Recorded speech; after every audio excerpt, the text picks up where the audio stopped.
Vamos a dar inicio entonces a la sesión programada para el día de hoy, en el entendido que vamos a tratar de terminar unos 10 minutos antes, en virtud del examen de recuperación que tenemos. Estábamos tratando en la sesión anterior lo relativo a las causas de justificación como elementos negativos de la antijuricidad o antijuridicidad. Teníamos o tienen ustedes ya en sus manos la agenda preparada para el día de hoy, que se refiere al próximo elemento positivo del delito, que es la culpabilidad. Y ahí pues incluimos de una vez los dos restantes, que es la imputabilidad y la punibilidad. Tanto como hemos venido avanzando en las otras secciones, creemos que lo hacemos también acá, lo podemos hacer de tal manera que vamos a finalizar el día de hoy con la antijuridicidad y sus elementos negativos.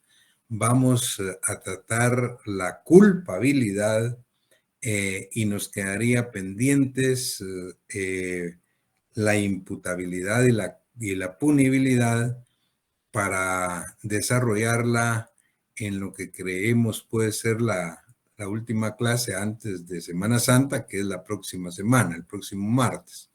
Así es que creemos pues que estamos muy bien con el desarrollo de nuestro programa y la programación que tenemos para finalizar pues exitosamente nuestro curso de Derecho Penal 1. Muy bien.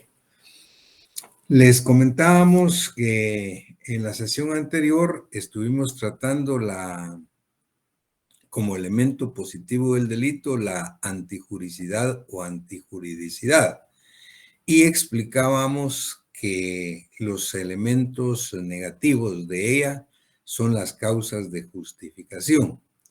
Entendido pues que la antijuricidad o antijuridicidad, en términos muy generales decíamos, es todo lo contrario al ordenamiento jurídico, lo contrario a derecho. Estamos claros que todo delito indiscutiblemente es contrario al ordenamiento jurídico. Sin embargo, no todo lo contrario al ordenamiento jurídico es delito. Por ejemplo, y eso era lo que hablábamos en la sesión anterior, un delito es una acción o conducta humana típicamente antijurídica. Ahora bien, esa antijuricidad, que es el elemento positivo, en un momento dado puede advertirse que puede aparecer una causa que justifica la antijuricidad del acto. Y a eso es lo que denominamos elementos negativos de la antijuricidad, que en el Código Penal de Guatemala son las causas de justificación. Esas causas de justificación precisamente lo que hacen es justificar la antijuricidad del acto realizado por el sujeto activo. De tal manera que aun y cuando no desaparezca el delito, lo que sí desaparece es la responsabilidad penal del sujeto activo. Y pusimos como ejemplo el estado de necesidad. Y recuerdan ustedes que hablamos de la persona que llegaba a su casa y que al llegar pues al mediodía se entera de que su hijo está padeciendo de una grave crisis asmática y que al no haberse terminado la medicina que tenían en casa, pues él corre a la única farmacia que hay en el pueblo. Cuando llega se da cuenta que la farmacia está cerrada. Son las 12:30, les decía, y la farmacia la abren a las 2:30. En 2 horas su hijo se ha muerto. La otra farmacia, la más cerca, está en el pueblo cercano a 1 hora de camino y probablemente cuando llegue también está cerrada. El sujeto, el señor, dispone romper la puerta de la farmacia, entrar a sacar la medicina y con esto lleva a su casa y salva a su hijo. Si analizamos ese caso, estamos frente a una acción o conducta humana típica de robo, pero ¿será típicamente antijurídica? La verdad es que queda en entredicho la antijuricidad cuando él actúa por un estado de necesidad. Y ese estado de necesidad elimina la antijuricidad del acto. Es decir, esa conducta humana que es típica del delito de robo, pues se convierte en justa, entre comillas, por cuanto que el sujeto activo actuó con un estado de necesidad. Finalicé diciendo que ese estado de necesidad extingue la responsabilidad penal, pero no la responsabilidad civil. ¿Qué quiere decir? Que si bien es cierto que él no tiene responsabilidad penal, que no va a ir a la cárcel por haber realizado esa conducta, también es cierto que sí tiene que pagar la medicina que se llevó y reparar la puerta que rompió. Y eso se refiere a la responsabilidad civil. Luego de eso, pues el numeral 2, que se refiere al estado de necesidad en el artículo 24 del Código Penal, finaliza diciendo, y eso no lo expliqué la semana pasada, pero creo que vale la pena acá comentarlo. Dice, no puede alegar estado de necesidad quien tiene o quien tenía el deber legal de afrontar el peligro o sacrificarse. Hay personas que tienen el deber legal de afrontar el peligro y sacrificarse. Y no pueden alegar estado de necesidad al quedarse pasivos ante una situación. ¿Quiénes, por ejemplo? Por ejemplo, los agentes de seguridad pública, los policías, los bomberos, por ejemplo. Un policía, por ejemplo, no puede decir, mire, yo sí vi cuando estaban asaltando aquí al señor este, pero no me quise meter porque el delincuente estaba armado, pues, y me podía lesionar a mí. Eso no lo puede alegar un policía. El bombero que es llamado a sofocar un incendio y dice, mire, yo llegué y efectivamente se estaba quemando y yo vi que pues había una persona adentro, pero yo no quise entrar porque me quemaba yo. Ellos, según el artículo, el final del artículo, del numeral 2 del artículo 24, dice, no pueden alegar estado de necesidad. Quiere decir que ellos tienen que afrontar el peligro y sacrificarse. Pues obviamente en razón del puesto que desempeñan o de la actividad que realizan. En todo caso, pues el estado de necesidad opera como un elemento negativo de la antijuricidad. Muy bien. Y hasta ahí, pues lo dejamos, creo, muy bien explicado el día anterior. Nos quedaron pendientes 2 causas de justificación. El numeral 1, que se refiere a la legítima defensa, y el numeral 3, que se refiere al legítimo ejercicio de un derecho. Expliquemos. Cuando hablamos de legítima defensa, la legítima defensa, desde el punto de vista doctrinario, por lo menos podemos encontrar 3 clases de legítima defensa. La legítima defensa, digamos que es la común, que es la que tiene el Código Penal en el numeral 1 del 24. Luego, la legítima defensa privilegiada, que también está en la última parte del numeral 1 de la legítima defensa del artículo 24, y la legítima defensa putativa. Esa legítima defensa putativa en la legislación penal guatemalteca no opera como una causa de justificación, opera como una causa de inculpabilidad. Pero eso es lo que vamos a explicar ahora. ¿A qué se refiere la legítima defensa?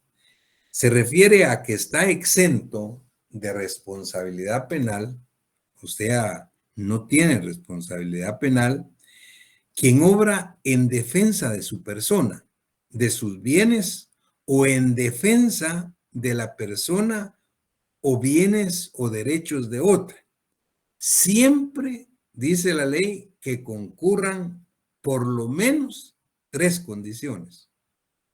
Y estas 3 condiciones, estas 3 circunstancias son incluyentes. ¿Qué quiere decir son incluyentes? Que tienen que darse las 3. Que si falta una de ellas, desaparece la legítima defensa. ¿Y cómo opera la legítima defensa? La legítima defensa acá es parte de las eximentes de responsabilidad penal porque opera como elemento negativo de la culpabilidad, La culpabilidad en términos generales dijimos que era lo contrario al ordenamiento jurídico, lo contrario al derecho. Todos los delitos son contrarios a derecho, contrarios al ordenamiento jurídico, pero no todo lo que es contrario al ordenamiento jurídico es delito.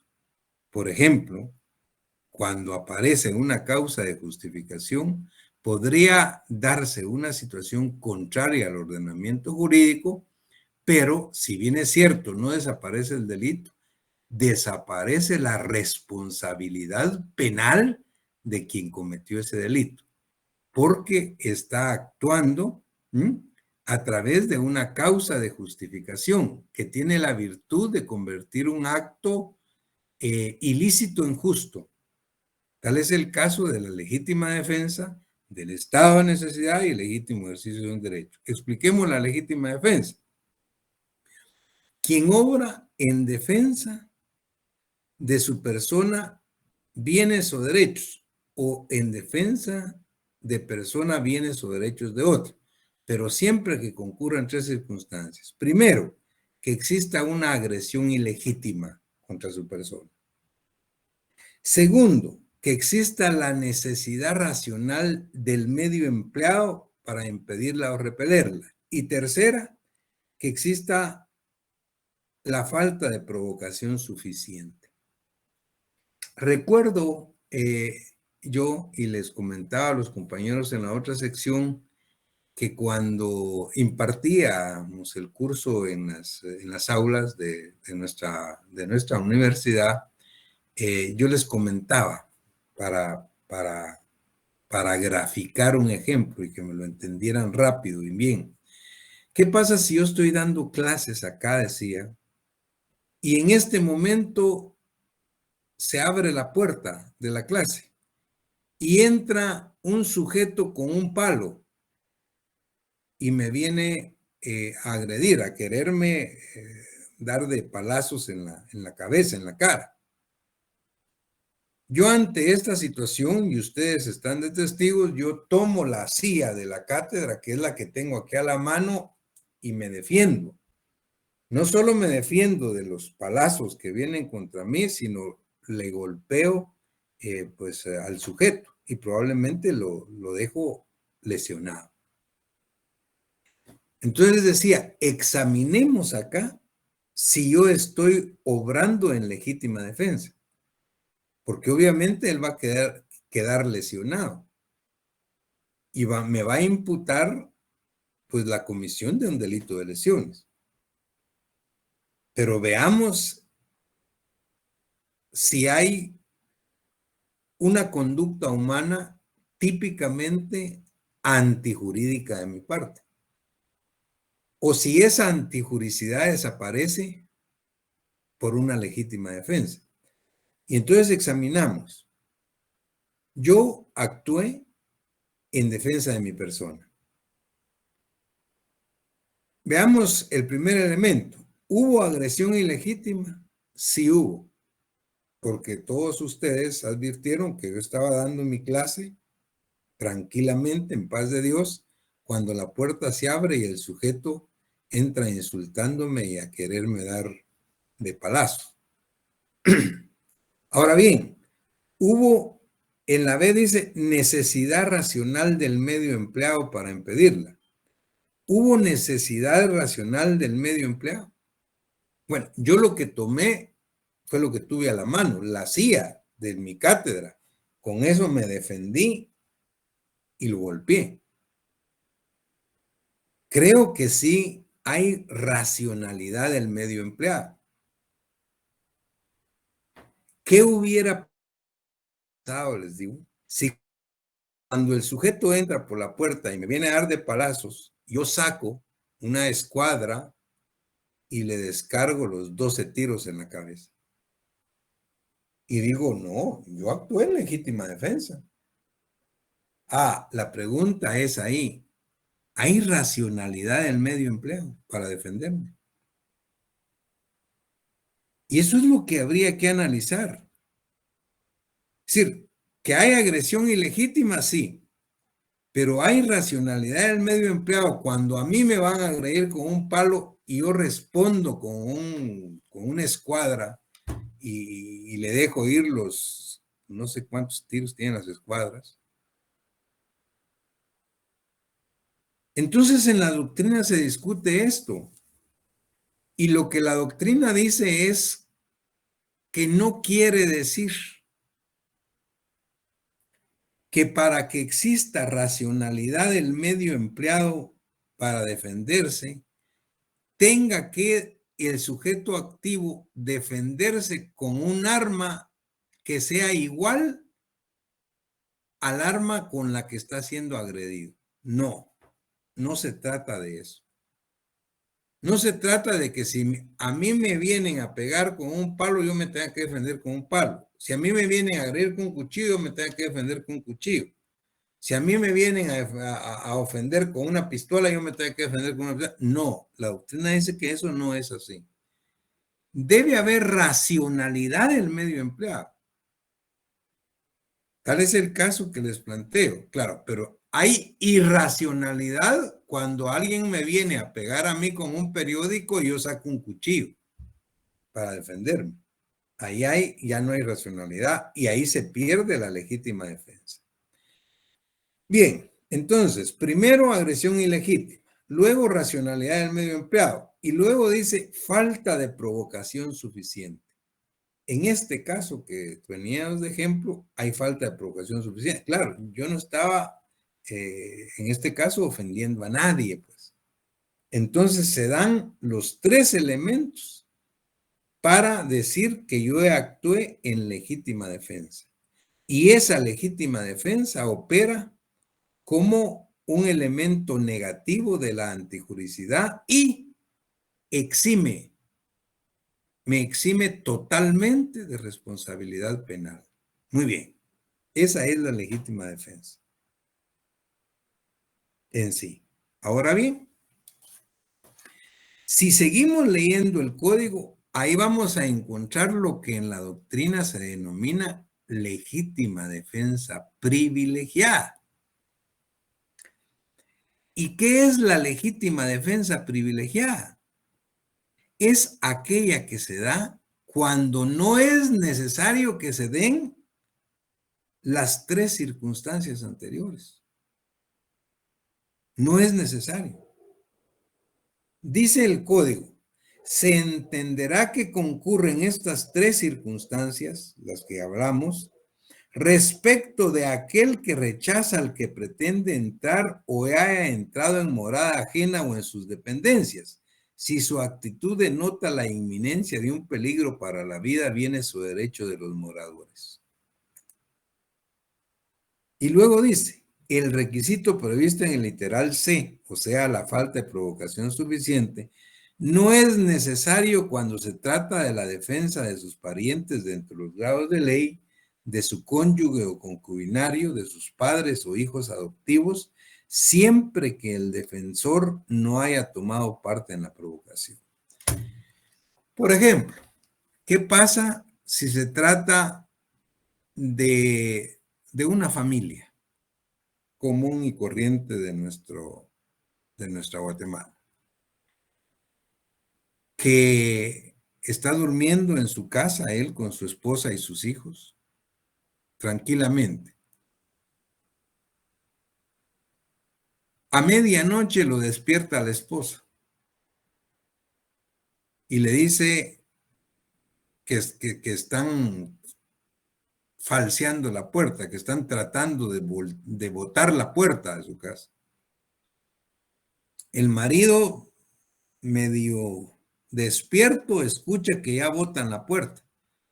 Lo que hace es sacar su revólver y empieza a caminar para la puerta. Cuando él va caminando, botan la puerta. Y al botar la puerta, él dispara. Y efectivamente le acierta a un muchacho que es el que rompió la puerta y entró. Pero se da cuenta que ese muchacho era alguien, en primer lugar, no estaba armado. Venía sin ningún tipo o clase de arma. Es más, era el vecino, su vecino que venía borracho o que venía drogado y que se confundió. Según él, que estaba entrando a su casa y no estaba entrando a su casa, sino estaba entrando a la casa del vecino. Y ante esa situación, pues el vecino disparó y le dio muerte. La pregunta es, ¿tiene responsabilidad penal este padre de familia que le disparó o no? Ahí opera la legítima defensa privilegiada. La legítima defensa privilegiada. No es necesario, dice, que concurran las tres circunstancias: la agresión ilegítima, la necesidad racional del medio empleado, ni la falta de provocación de aquel que rechaza a quien pretenda entrar en morada ajena o en sus dependencias, si su actitud denota la inminencia de un peligro para la vida, bienes o derechos de los moradores. Él estaba tranquilamente cuando vio que estaban botando la puerta y que era medianoche, y es más, era una zona considerada roja en la ciudad. Entonces él sacó el arma y disparó. Eso se llama legítima defensa privilegiada. ¿Está muy claro? Ahí no se necesitan de los más requisitos. Ahora, ¿a qué le llamamos legítima defensa putativa? No se van a equivocar por el término. La legítima defensa putativa es aquella que se da cuando un sujeto o una persona se defiende en la creencia mental y racional de que está siendo atacado. Pero no es cierto. Ese ataque solo existe en su mente. Pero él racionalmente cree que sí está siendo atacado y se defiende de esa agresión. Eso se llama legítima defensa putativa. En la doctrina española plantean un caso para ejemplificar esto. Y dice la doctrina española que dos acérrimos enemigos se encuentran frente a frente caminando en la Gran Vía de Madrid. Obviamente, de las calles más transitadas en el centro de Madrid, la Gran Vía. Era un mes de verano, donde la temperatura estaba a 42 grados centígrados. Cuando uno de ellos se da cuenta que viene el otro y que faltaban 3 metros para encontrarse, se dio cuenta que su enemigo se metió la mano a la bolsa de pecho del saco. Cuando él ve esto, él saca el revólver y le dispara y le da muerte. Cuando llega la autoridad y levantan el cadáver, se da cuenta que el sujeto que estaba muerto no tenía absolutamente ningún arma en el saco. Lo que llevaba, lo que tenía era un pañuelo. Y él lo que se iba a sacar era un pañuelo para limpiarse el sudor. Y ni siquiera probablemente se había dado cuenta que venía su enemigo. Pero el otro sí se dio cuenta y como eran enemigos acérrimos, sacó la pistola y le disparó antes. Eso es una legítima defensa putativa. Haberse defendido en la creencia racional de que estaba siendo atacado. Pero eso solo estaba en su mente, porque no era así. En la legislación penal guatemalteca eso está considerado como una causa de inculpabilidad, no como causa de justificación. Y lo tiene el artículo 25, numeral 3, y lo denomina error. Y dice así: ejecutar el hecho en la creencia racional de que existe una agresión ilegítima contra su persona, siempre que la reacción sea en proporción al riesgo supuesto. Esto es lo que se conoce como legítima defensa putativa. Y de todas maneras, el hecho de estar en la legislación penal guatemalteca como una causa de inculpabilidad, en el artículo 25, numeral 3, tiene el mismo efecto de la causa de justificación. Exime de responsabilidad penal. Y luego, estas son la legítima defensa. Luego está el legítimo ejercicio de un derecho. Y en el legítimo ejercicio de un derecho, de las causas de justificación, dice: quien ejecuta un acto ordenado o permitido por la ley en ejercicio legítimo del cargo público que desempeña, de la profesión a la que se dedica, de la autoridad que ejerce o de la ayuda que preste a la justicia.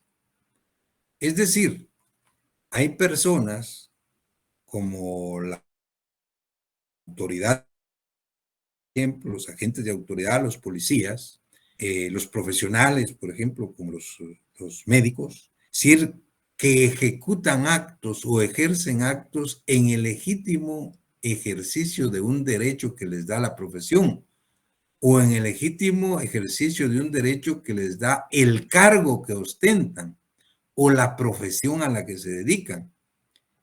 Y si en ese ejercicio lesionan o ponen en peligro un bien jurídico tutelado, es precisamente lo que se llama legítimo ejercicio de un derecho y exime de responsabilidad penal.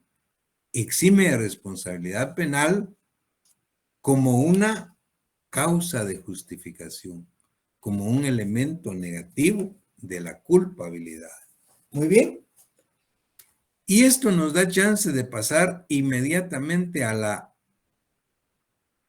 culpabilidad como cuarto elemento positivo del delito. Un delito es una acción típicamente antijurídica,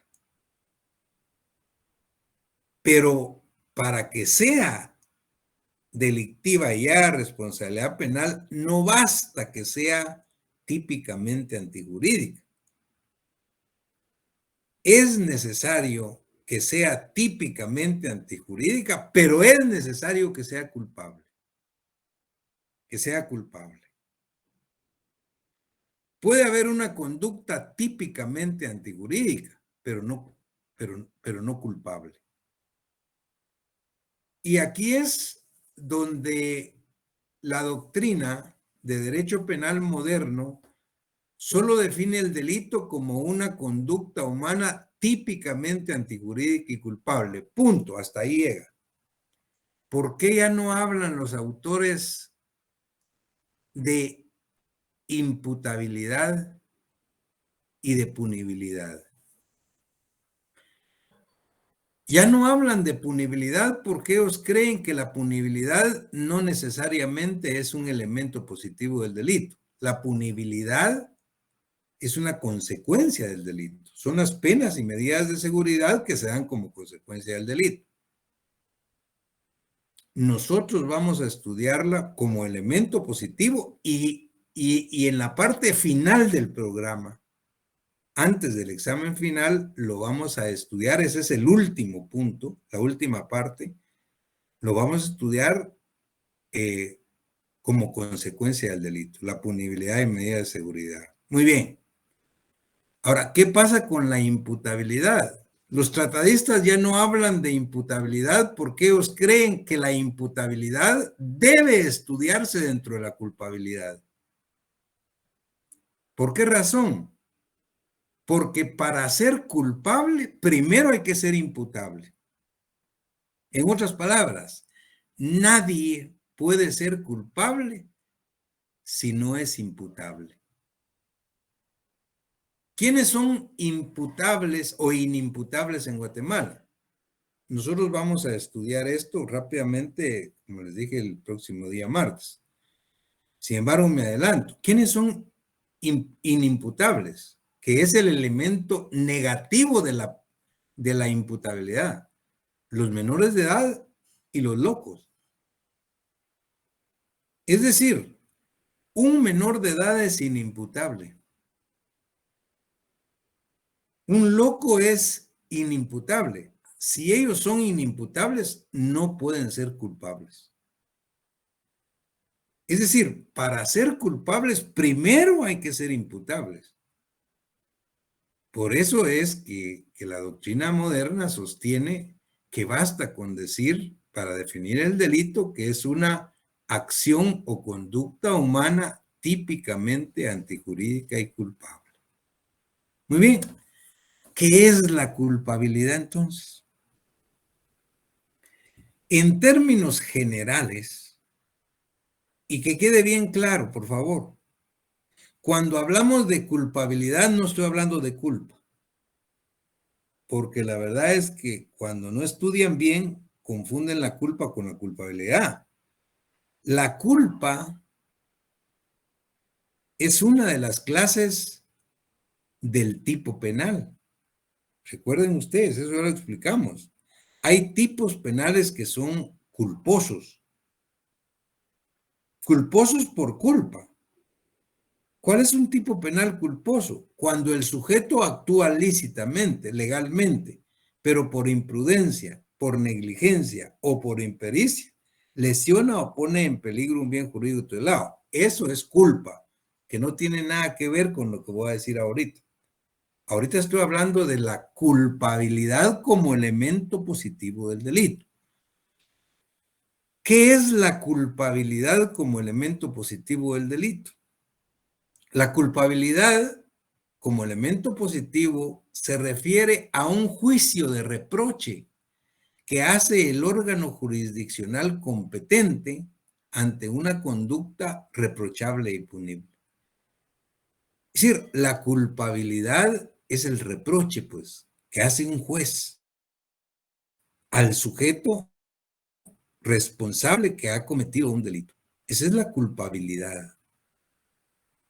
Es decir, el reproche o el juicio reproche que se le hace a un sujeto responsable de la comisión de un delito. Ese es el elemento positivo.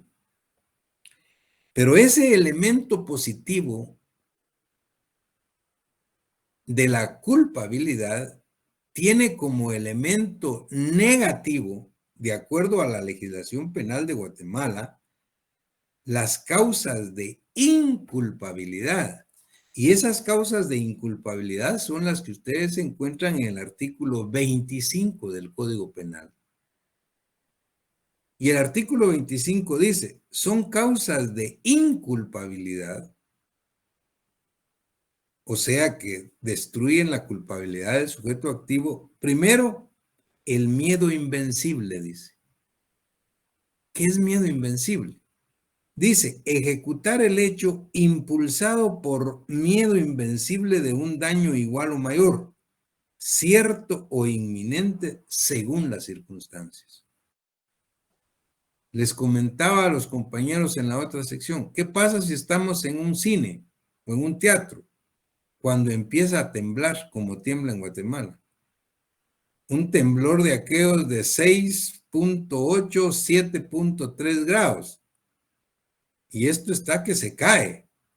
En ese momento, la gente en el cine o en el teatro sale despavorida, buscando la puerta para salvar su vida.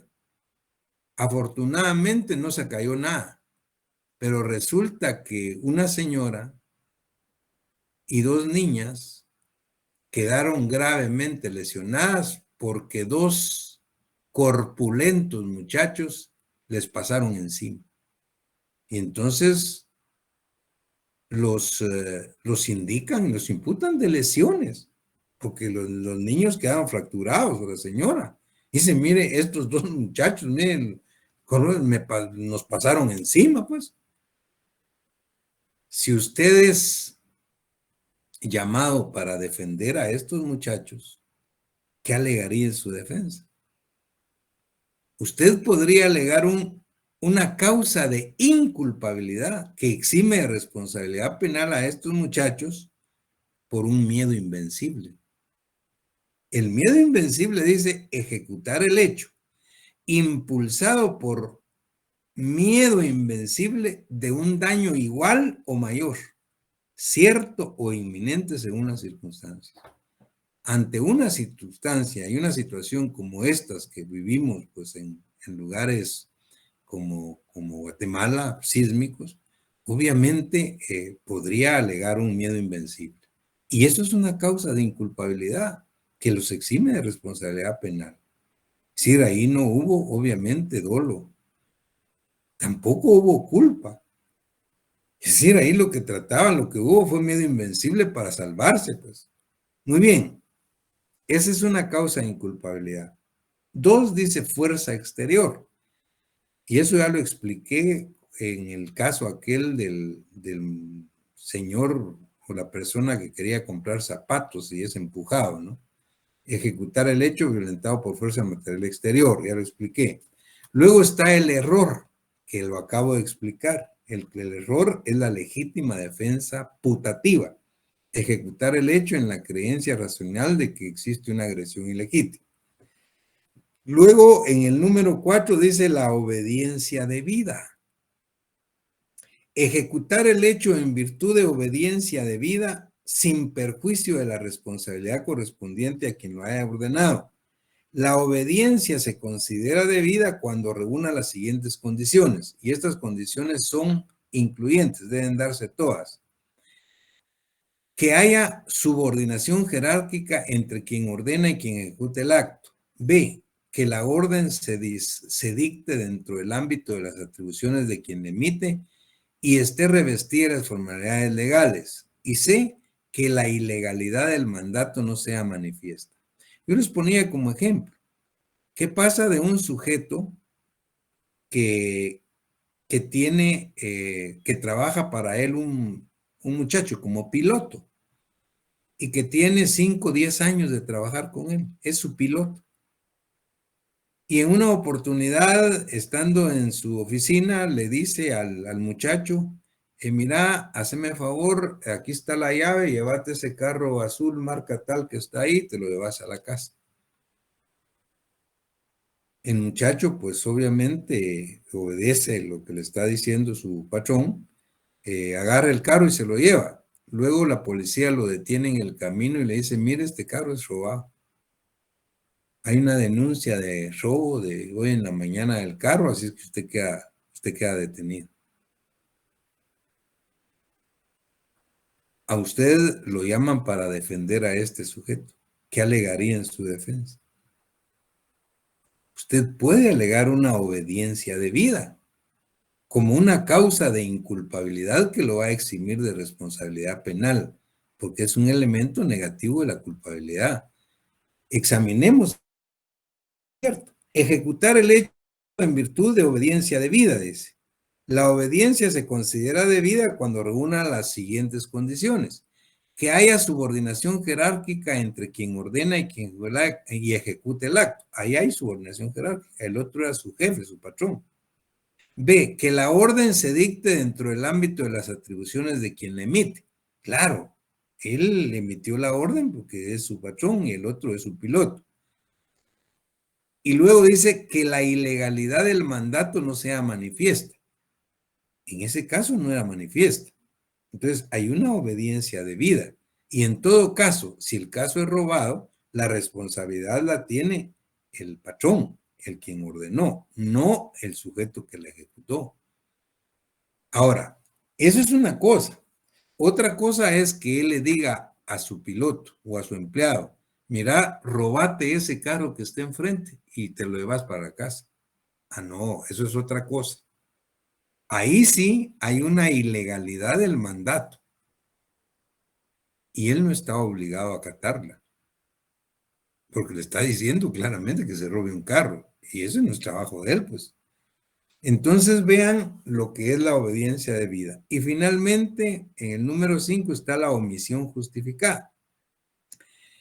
Quien incurre en alguna omisión hallándose impedido de actuar por causa legítima e insuperable.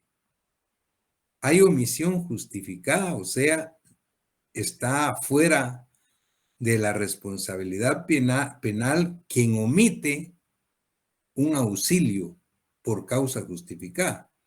¿Qué pasa si ahorita para Semana Santa hay una persona mayor de edad, de 25, 30 años, a la orilla de una piscina y luego se da cuenta que un muchachito de 8 años se está ahogando a media piscina?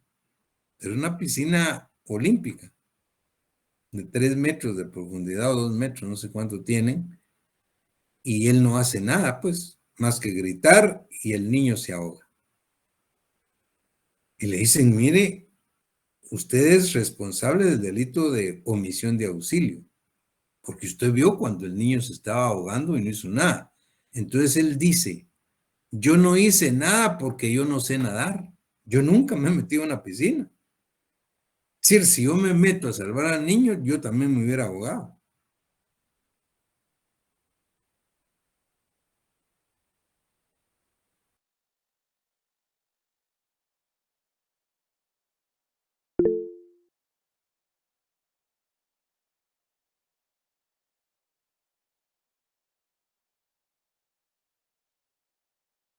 Su Doctor, su micrófono, micrófono, por favor. micrófono, licenciado. Sí, se quedó sin audio el doctor. Ahorita vamos a ver. ¿Perdón? Ahí Ahí le estamos. escuchamos. Muy bien. Sí, sí, Se le doctor. apagó nuevamente. Tiene audio, doctor. Por favor, continúe. Clic volvió a desactivar el audio. Doctor, fíjese que todavía tiene desactivado el micrófono. Veamos ahí. Probemos. Ahí, doctor. Pruebe ahí. O hágalo por favor. sistema, doctor.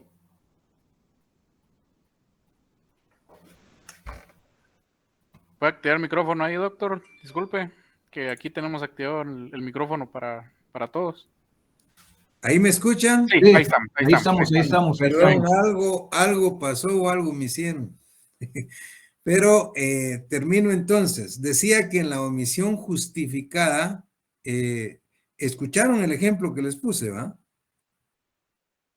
Sí, ¿Escucharon? doctor. Sí, Sí, doctor. sí, doctor. Sí. Sí, doctor. Del sujeto que pues estaba ahogando un niño, pero que no lo pudo salvar, y él argumenta que él tampoco sabía nadar, pues, y que si se hubiera metido él a la piscina, pues se ahogan los dos. Eso se llama omisión justificada. O sea, pues incurre en omisión, dice, justificada quien hallándose impedido de actuar por causa legítima. Ahí hay una omisión justificada y eso es una causa de inculpabilidad que exime de responsabilidad penal porque aparece como un elemento negativo.